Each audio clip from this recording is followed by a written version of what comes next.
Prestige Institute of Management and Research Gwalior के 25 वर्ष पूर्ण होने पर इंस्टीट्यूट द्वारा 14वीं इंटरनेशनल कॉन्फ्रेंस का आयोजन किया जा रहा है। इस कॉन्फ्रेंस में देश विदेश से कई ख्यातिमान कंपनियों के सीनियर प्रोफेशनल्स अपने अपने अनुभव साझा करेंगे। इस प्रोग्राम का नाम इंडस्ट्री 4.0 नाम दिया गया है।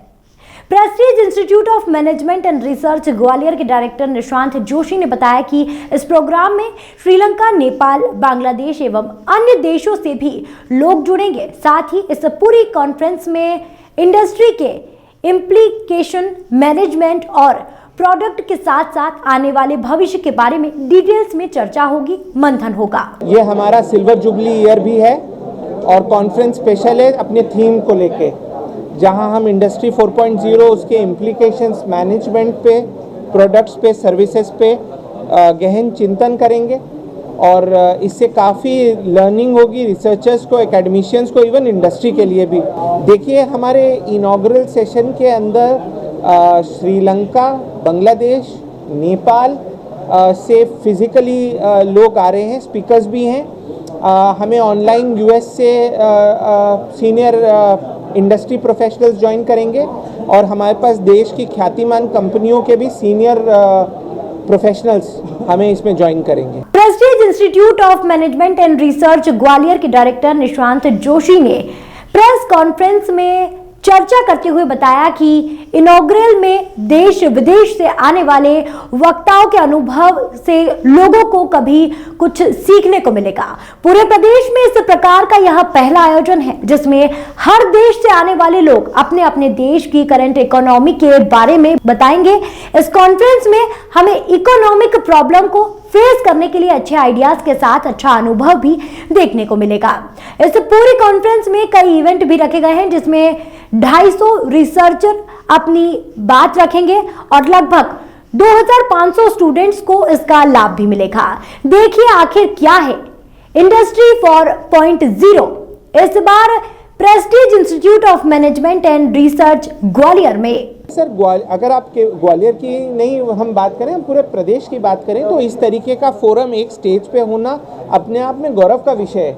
और हमारा थीम इनॉग्रल का बहुत क्लियर है, जहां पर हर स्पीकर अपने देश की current economic conditions and challenges के बारे में बात करेगा और वहां पर इस वक्त टेक्नोलॉजी एडॉप्शन के बारे में बात करेगा। इससे हमारे सारे लिसनर्स को, मीडिया को, रिसर्चर्स को आइडिया लगेगा कि इस वक्त प्रॉब्लम्स जो सब कॉन्टिनेंट में चल रही हैं वो क्या हैं और आगे इसके सॉल्यूशंस कैसे निकाले जाएं, क्योंकि आप जानते होंगे कि इस वक्त बहुत सीरियस चैलेंजेस हैं कई हमारे नेबरिंग कंट्रीज में। तो जैसे 9 तारीख को आपने बताया ये प्रेस हो रहा है, इसमें तो बताएंगे इस कॉन्फ्रेंस का मतलब पूरा प्रारूप किस तरीके का? देखिए कॉन्फ्रेंस एक्चुअली में ऑलरेडी कॉन्फ्रेंस के 2 हिस्से थे। प्री कॉन्फ्रेंस में 2 बड़े वर्कशॉप्स हुए थे जिन्हें हम बूट कैंप्स कहते हैं। वो मैनेजमेंट के लिए सेपरेट हुआ था और लॉ के लिए सेपरेट हुआ था। ये ऑलरेडी हो चुके हैं, जिनमें करीब 400 स्टूडेंट्स पार्टिसिपेट कर चुके हैं, ट्रेनिंग हो चुकी है उनकी, वो उससे लाभान्वित हो चुके हैं। अब 11 तारीख से कॉन्फ्रेंस स्टार्ट हो जाएगी हमारी और कॉन्फ्रेंस 2 दिनों के अंदर 6 ट्रैक्स में स्प्लिट है, एक इनॉग्रल, एक वैलिडिक्टरी। इस तरीके से कॉन्फ्रेंस का प्रारूप है। 250 के करीब रिसर्चर्स इसके अंदर पार्टिसिपेट करेंगे और मेरे ख्याल से 2500 के करीब स्टूडेंट और रिसर्चर्स इसका लाभ उठा पाएंगे एक बार में।